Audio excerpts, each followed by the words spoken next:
Hi, welcome to Freshers Now, a YouTube channel. Today, I'm here with another lesson, that is the 6th lesson of the parts of speech. He is senior than me. I am going to home. He is ill since 2 weeks. Are you wondering what these sentences are? Yes. These sentences are with a few mistakes. Because this is the way where commonly the words that we use in a sentence use with a few mistakes. Here it is. He is senior to me, junior to me, superior to me.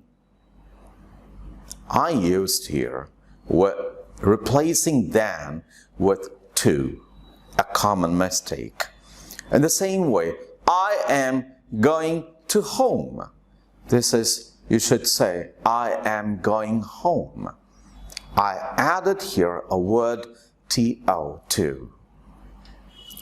He has been ill for 2 weeks. I replaced the word with is, with has been, and in place of since, I used for. So this is what we need to have a check with. How the words are used in a sentence to carry on with a complete meaning.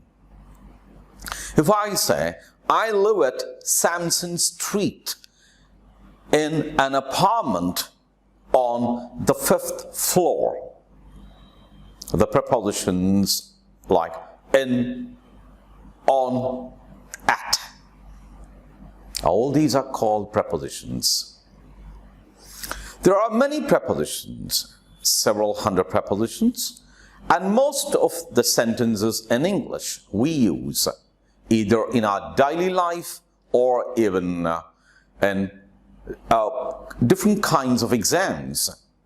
The use of prepositions should be very careful because they are very important in carrying out the meaning. And I should say, the learning of these prepositions should be in smaller group of words rather than being independently, that is word to word or in a long sentence. These prepositions are 1 word, 2 words or 3 words like in the form of phrases. We see many people making a few mistakes with the use of prepositions.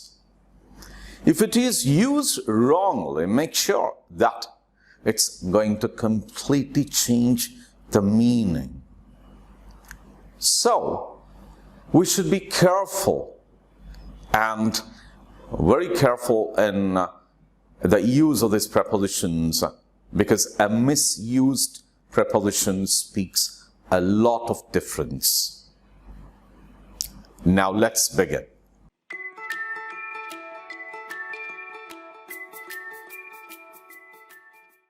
Now, what is a preposition and what are types of prepositions? A preposition is a word placed before a noun, pronoun, or a phrase and expresses the relationship with the other words in a sentence.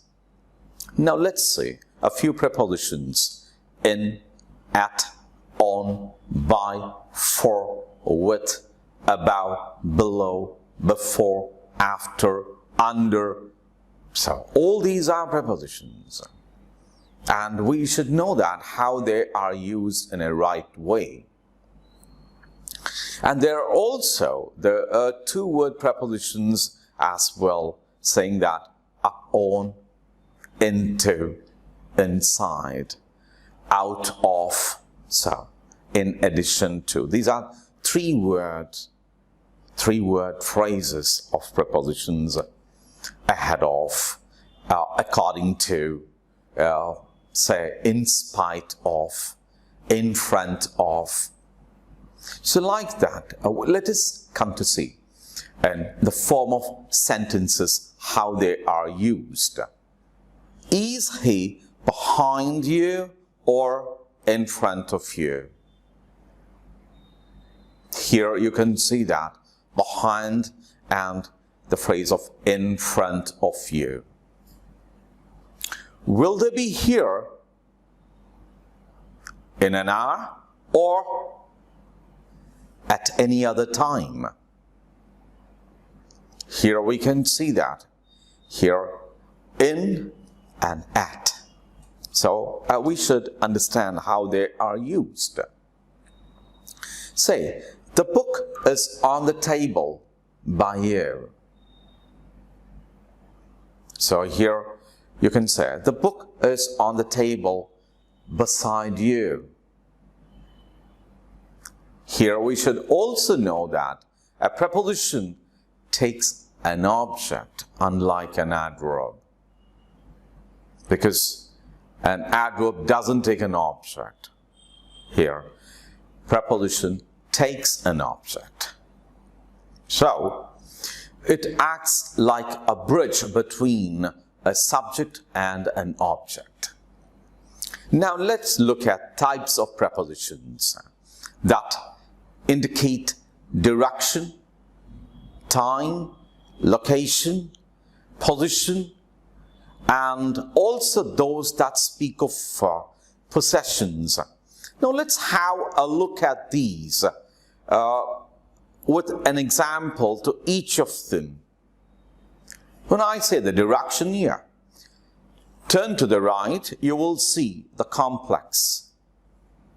2. Walk towards the east. You'll come across the junction. Here you can see towards and across. And you should also understand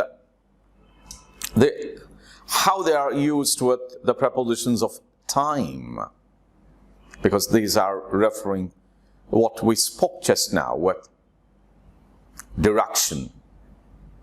The seminar begins at 9 o'clock. We have a class on Sunday.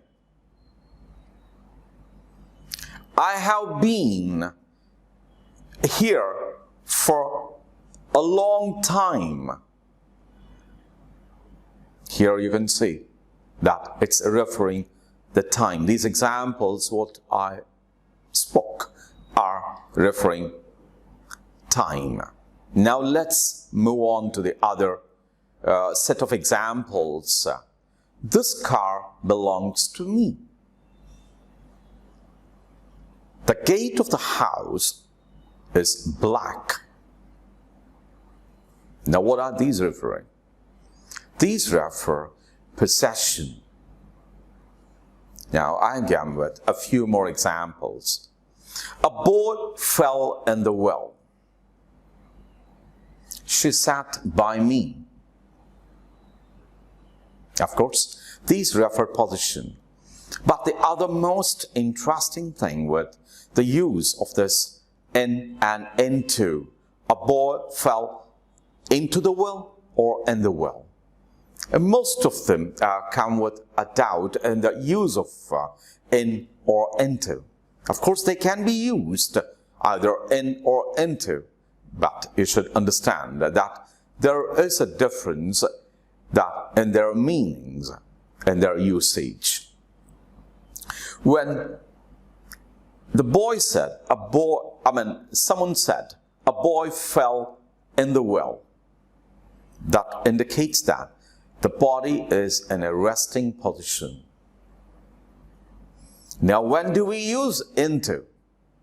We use into, a boy fell into the well, when the speaker had come to see an object in motion, in movement. That is how where you could differentiate it, in and into. Here, we should also understand that there are certain prepositions very commonly mistaken that they can be used either way. But sorry to say that most of their perceptions are wrong because every word has its own usage, and because of its own situation, the usage takes place. And so, we should be careful in the use of these words. And well, now let's move with a few examples related to the location. The sun is above the clouds. A child ran across the road. And you can see here the prepositions used with above and across. So, this is how where we need to be careful with, and in a few more videos I'm going to come with in detail how the use of certain prepositions are. And if you have any queries with related to this lesson, please don't forget to mention in the comment box below. And please subscribe to this channel so that I could come up with a number of useful videos for you. Thank you.